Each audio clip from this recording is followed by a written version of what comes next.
Hello all, greetings, this is Gilles Mention, welcome to my channel. I'm guided to come and do a reading to address this full moon celebration of this full moon in Pisces. For me it is very important. Behind me is an astrological self-portrait, the first one I did. Now I'm on the third version, I've got about 50 more planets, but I am Pisces, ascendant Pisces, so it is Pisces is the conclusion. Everything that was started in Aries concludes in Pisces. So I'm going to pull out 12 cards and 13 as an outcome. I don't have much space, so I have to do it. It's like painting big paintings in small spaces. It's like, it's not practical, but you can do it. It is always it's just a matter of like trying to make it work somehow. Sometimes we don't have all that we need to make things work, but yet if we really look, we can find resources that we didn't know we had in order to create something. So it's about understanding that in Aries, for everybody, but for Aries in particular, but for everybody, is what is potential. It is this sort of brilliance. It is brilliance. It is shining. It is being clear-minded. It is about being within the light. What we possess, which is quite wonderful for Taurus in particular, but for what we possess for everybody is the Hierophant, which is perfectly at home in Taurus. It is the Lord of Wisdom. It is the Buddha. It is the power, the strength of the elephant. It is integration of wisdom, finding wisdom, following wisdom. That's understanding how that it is wisdom that grounds us. It's wisdom. The more wisdom we have, the better our life becomes. This is integrated, and we are going to continue to follow that path of the light. What we see in Gemini, but for everybody it's our mental activity, our lower mental body, as the Sagittarius, the higher mental body. We have the card of fulfillment, so it is a dream come true, it is celebration, enjoyment. So we will be able to celebrate, for it is important to celebrate all those good things that are coming to us.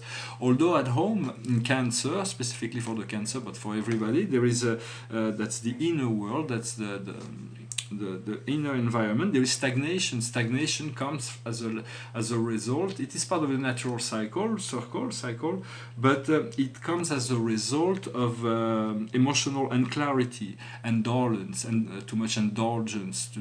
We have to be more proactive in moving forward in many sense. And as we do that, we find the Fool, which is the freedom from fear. We discover the ability that we can leap out of any state to move into a new state of being. What is the tiger of fear? The tiger of fear is harmony. We should allow this harmony to unfold, not be afraid to move into this state of harmony. How do we make our leap into the future? Through equilibrium. We're going to move into this state of equilibrium. What does the tiger of fear look like? Is narrowness. So we have to is accepting the fact that we have to walk through a very narrow path all the way till we move through the door. Then it will open. But until we find the door, we have to learn to move through a narrow path. And our heart calls us to go to the moon, the integration of the emotion, the integration of the illusion, the integration of the feminine side of life. It is the reflection of the sun. So it is very much a great deal of empowerment coming around the home. I pulled those cards because the Fool can open up to many questions, because only fools have no fear, and the Fool symbolizes the freedom of fear. And so in Leo we have this wonderful card. With Leo is the passion. It is the creative, all the creative aspects. And here we have the cards of the Lovers. So the Lovers in the heart is the reunification of opposites, the coming together of loving partnerships. What we see in Virgo, we have quite a very positive reading, very powerful cards. In Virgo is how we nourish ourselves, spiritually and materially. And here we have the Master. The Master is the Sage of World. It is he who brings the harvest, who can reflect the abundance, the prosperity.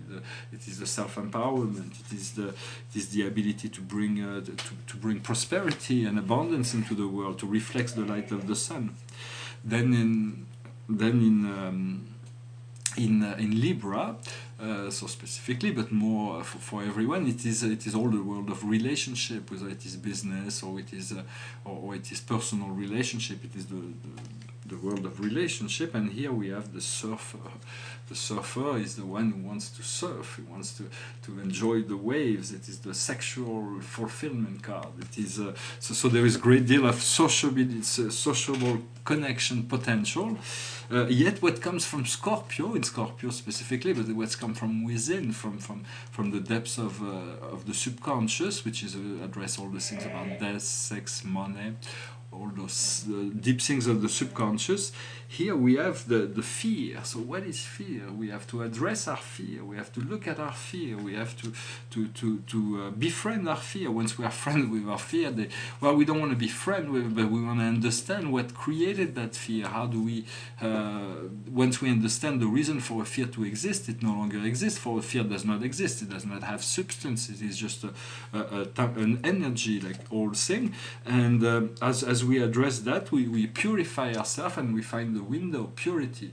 So because once we realize that there is no more need for fear, fear is the first thing to be deactivated. There is no exploration in the psychic realm if you do not as long as there is fear activated. The thing is, we want to purify a little bit our mind, because if we entertain, many people go see movie like horror movie, and they have all those monsters in their heads that they play with in their heads, and if the thoughts would become reality, that could become a nightmare. So we want to move into the higher planes where it is more like a beautiful dream, and then at which point we'll be able to manifest our thoughts with more fluidity. But until then, it is we have to learn to disconnect our fear and connect to that sphere of light. That is the only truth. For light is fear is to love what light is to darkness. When you bring light into a dark room, it eliminates darkness. So when you bring love into a fear, there is no more fear. The fear, you can try to, love is inclusive, so the fear cannot be included. It's separate, so it does not exist in truth. So it is the essence. It is those are very powerful insight, in the sense that they had the base root of all existence. Everything comes from love or fear, from unity or separation, as from the prime intention of all action that is motivated, which leads to effect. And so as we move back, we want to move cause and effect to become both the cause and the effect, as in the Lotus. In Sagittarius is all our it's the great centaur Chiron. It is the philosophy, our ideas, our thought, our philosophy. And here we have surrender, we have the hangman. So the hangman is about letting go of all those old beliefs, all those thoughts, all those things we know do not work. And so it's about letting go of all those things. As when we let go, we'll find the preserver, which means that whatever has real meaning will be preserved. But all that does not have that more meaning will have to be let go. Then what comes from the Capricorn, which is Amalte, the mother, she was the mother of Zeus. She had the horn of abundance. Once Zeus was playing with her, and Zeus broke one of her horn, and he gave it to the nymph. That was and there was the horn of abundance. So it is the constellation of the mother. What comes from there is anger. Anger is a natural reaction. It is an eternal principle of life. It can never be extinguished, but it is how we conduct, how do we channel this energy of anger. What makes us angry is basically what makes what we sense and feel are opposing to our good, or to what is good. But if so, it is a negative energy that comes to us and that is asking for. If we respond with even more negative energy, it will inflame and so the way to deal with anger is when something makes you angry, rather than responding right away, is to take a couple of breaths. And then you return to the sphere of light, and from there you will use the power. You send a lot of powerful sort of love and light of understanding to the person who it is the way the Buddha dealt with anger. When somebody makes the Buddha angry, he sends some light to the person, so the person becomes enlightened and sees his mistake. So it is a process of channeling anger, but in a sense, the original chaos is like a furious explosion to this origin. So in many sense, so we want to canalize.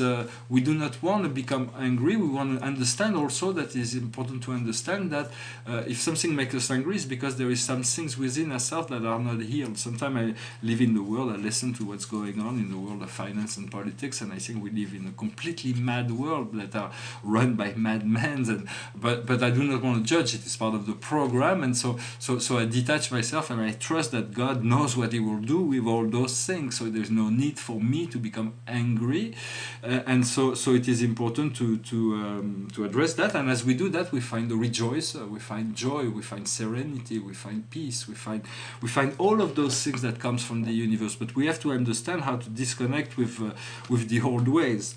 What we see in Aquarius, for Aquarians, but for everyone, it's the friends, the wishes. And here we have the achiever. So it is this great desire to achieve and to become number one. It's the Colosseum, it's the success, it's the first step on the moon, it is the man flying with it's the Rolls Royce, it is Saturn, the resolution of karma, positive karma, success. And all of that is there as a potential. Now let us see what's in Pisces, what we have in Pisces for every sometimes the cards are positive, negative. We deal with whatever is there, and here, so we're ready to achieve. There is all this achievement potential, and in Pisces it is the karma. It is what is inevitable for it is a long cycle through the astrology, but it starts in Aries and it finishes in Pisces. It is a resolution, and so Pisces have a responsibility to help and assist others because they perceive the great ocean. It is easier for them than for most people to move into this unity consciousness, but in a sense it is essential that we all remember that, and for that the card is trust. The card is trust. It is jumping out of an airplane here. It is the puppy. It is the child. It is the flower. It is the gift. It is to there is even someone who has a snake in his hand. For if you're not afraid of snake, he won't get afraid. He won't bite you. But then there is this primal fear-based thing, living. So we have to disconnect all the fear and to trust. For trust is Spinoza who said the exile of ignorance. You don't know, so you surrender everything to God, and you know that everything is perfect. And the outcome to this is quite fun. Actually, it's the player, it's the card of fun, of enjoyment, it's the child of world. So it's going to be a lot of fun. It's going to be a lot. Life is going to change. It's going to become a lot more fun, a lot more about enjoyment. And this is really what we seek to so we're ready to address whatever needs to be addressed in order to move into that. So we'll embrace this month with gratitude, and we'll do our best to avail ourselves to new forms of enjoyment. And on those words, I wish you a wonderful day. I hope you enjoyed this reading. I thank you for liking, sharing, subscribing, and I'll talk to you later. Namaste.